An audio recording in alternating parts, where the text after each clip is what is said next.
ଅତୀତରେ ଅରଣ୍ୟ ଥିଲା ଆମ ପୂର୍ବପୁରୁଷଙ୍କର ବାସସ୍ଥଳ। ତା ଉପରେ ନିର୍ଭର କରି ସେ ବଞ୍ଚୁଥିଲେ ସୁନ୍ଦର ଜୀବନ। ମାତ୍ର ଆଜିର ସଭ୍ୟ ମଣିଷ ଜଙ୍ଗଲକୁ କାଟି ନିଜକୁ ଧ୍ୱଂସ ପଥରେ ଆଗେଇ ନେଉଛି। ଅରଣ୍ୟ ହେଉଛି ପ୍ରକୃତି ମାର ସୌନ୍ଦର୍ଯ୍ୟର ଆଧାର।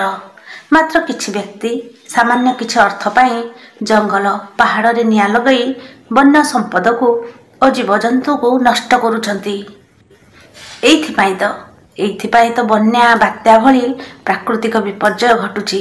ସେଥିପାଇଁ ତ ପୁରାଣରେ ବୃକ୍ଷକୁ ଦେବତା ରୂପେ ବର୍ଣ୍ଣନା କରାଯାଇଛି।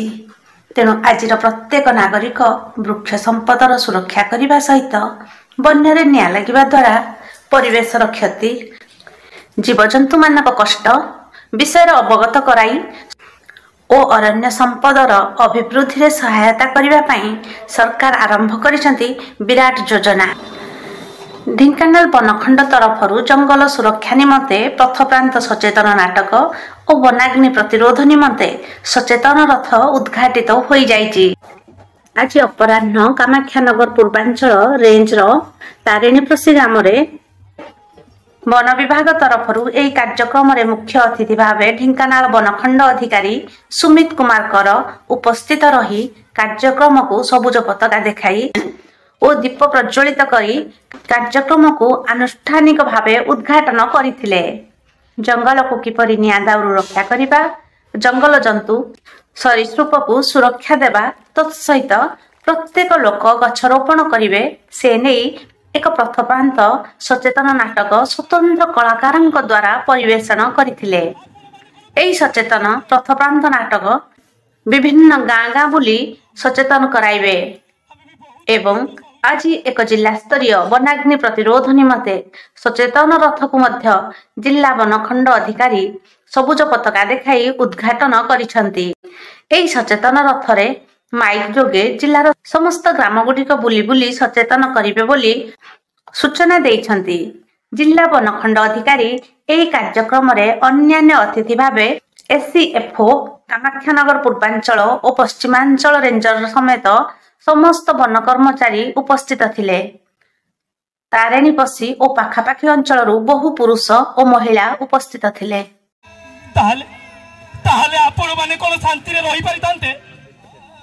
ଆପଣ ମାନେ କଣ ବଞ୍ଚି ପାରିଥାନ୍ତେ?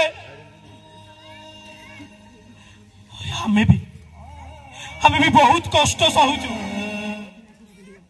ଆପଣ ମାନେ ଜାଣି ନାହାନ୍ତି ଯୋଉ ଜଙ୍ଗଲରେ ନିଆଁ ଲଗାଇ ଦେଉଛନ୍ତି ସେ ଧୂଆଁରେ ବାୟୁମଣ୍ଡଳ ପ୍ରଦୂଷିତ ହୋଇଯାଉଛି।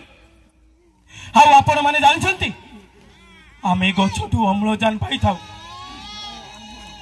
ଆପଣ ମାନେ ନିଆଁ ଲଗେଇ ଅମ୍ଳଜାନର ତାପମାତ୍ରା କମେଇ ଅଙ୍ଗାରକାମ୍ଳର ତାପମାତ୍ରା ବଢେଇ ଦଉଛନ୍ତି।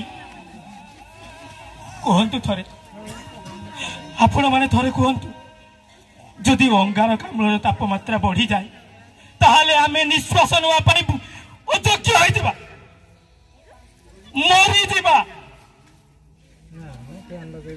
ଆପଣ ମାନେ କୁହନ୍ତୁ, ଯଦି ପ୍ରତ୍ୟେକ ଦିନ ନୂଆ ଗଛ ଲଗାଇବା ଆଉ ଯୋଉ ଗଛ ଅଛି ତାର ଯତ୍ନ ନେବା ତାହେଲେ ହୁଏତ ଅମ୍ଳଜାନ ବଢିପାରେ, ଅମ୍ଳଜାନର ତାପମାତ୍ରା ବଢିପାରେ। ତ ଆପଣ ମାନେ କୁହନ୍ତୁ, ଆପଣ ମାନେ କଣ କରିବେ? ସାବିଲୋ, ହ୍ୟାଲୋ ସାବି, କୁଆଡେ ଚାଲିଗଲୁ ଲୋ ସାବି? ଚାରିପଟେ ଧୂଆଁମୟ ହେଇଗଲାଣି, ମୁଁ ଆଉ ନିଶ୍ୱାସ ନେଇପାରୁନି।